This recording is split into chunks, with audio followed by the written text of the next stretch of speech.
Click here if you are unable to view this photo gallery or video on your mobile device. New Orleans, the lineup left the Warriors feeling powerful and their opponents feeling fearful. As much as the Warriors' death lineup scared opponents with their talent, experience and smarts, however, coach Steve Kerr became scared to use it. That hesitation stopped, and the move played a major factor in the Warriors finishing with a 118-92 Game 4 victory over the New Orleans Pelicans on Sunday. It might sound weird given their talent and experience, but Stephen Curry, Klay Thompson, Andre Iguodala, Kevin Durant and Draymond Green all started together for the first time since the 2016-17 season. The implications yielded both reminders of their championship dominance and significance surrounding a Game 4 win that cemented a 3-1 series lead in the Western Conference semifinals. "You're on the road and threatened, you put your 5 best guys out there," Kerr said. "To start like that sets a great tone." So much that Kerr said he plans to use the same starting lineup when the Warriors play a potential series-clinching Game 5 on Tuesday at Oracle Arena.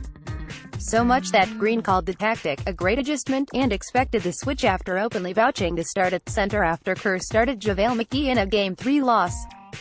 So much that Curry and Durant both argued how the switch tapped into the team's versatility with their scoring and playmaking. "It really set the tone for this game," Green said. "We were flying around on the defensive end to start the game and pushing the temp on the offensive end. It really showed up for us." With 4 All-Stars, Curry, Thompson, Durant, Green, and a former All-Star, Iguodala, on the floor at the same time, the Warriors had too much talent, too much versatility and too much smarts to account for all at once.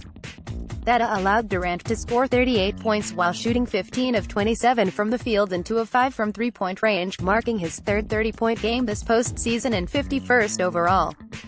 Curry showed mixed progress with his shooting accuracy in his third game since nursing a left knee injury, 8 of 17 shooting. The death lineup still created both open looks, 23 points, and less pressure to do everything. "With the versatility of our lineup, everybody is a playmaker. Defensively we're flying around these guys to start the game," Curry said. "We took advantage of it with the momentum on our side. We set the right tone after that bounce back with a terrible Game 3. We'll see how it goes the rest of the series.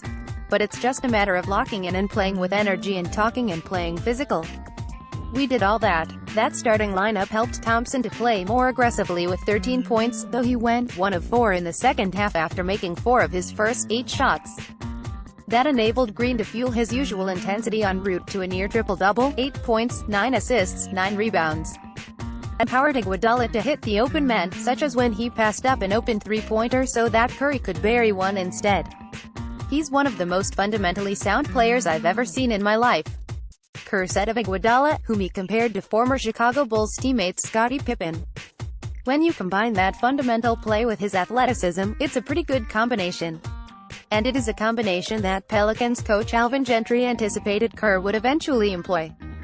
Gentry, a Warriors assistant coach in the 2014-15 season, was there when Kerr's special assistant, Nick Urain, suggested to start Iguodala in place of Andrew Bogut in Game 4 of the 2015 NBA Finals after trailing 2-1. Iguodala then won the Finals MVP. Gentry joked on Sunday, "Tell Nick he doesn't get credit for sticking Andre in the lineup this time." So why did the Warriors delay using this lineup combination? Simple. The Warriors had overlapping injuries to all of their players throughout the 2017-18 season. Kerr wanted to preserve his stars' minutes, while also accommodating Curry's in-the-pat week after sitting out the previous 5.5 weeks with a left knee injury. And Kerr wanted to save it for when the games counted. Nonetheless, Gentry anticipated Kerr would eventually deploy it. 2 days after unexpectedly starting McGee at center in a Game 3 loss on Friday, Gentry joked that Kerr would start 4 centers in Game 3.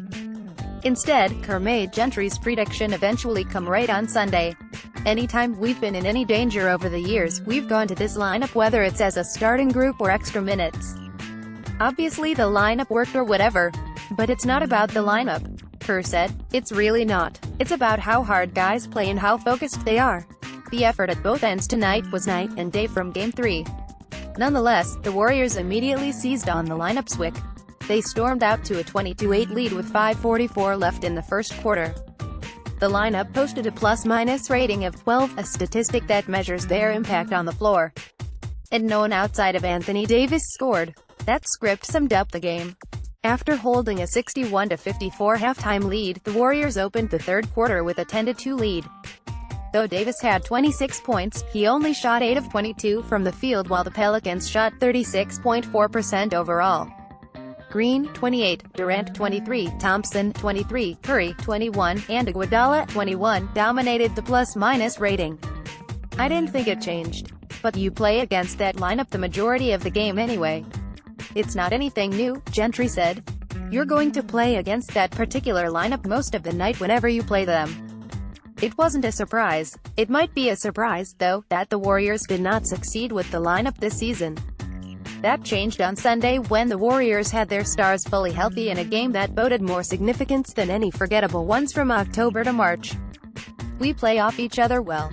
We're going to need it even more for Game 5, Durant said. In the playoffs you have to switch the lineup to match up with teams.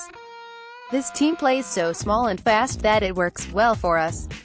We can get a small lineup out there as well. We have to do better next game if we want to win.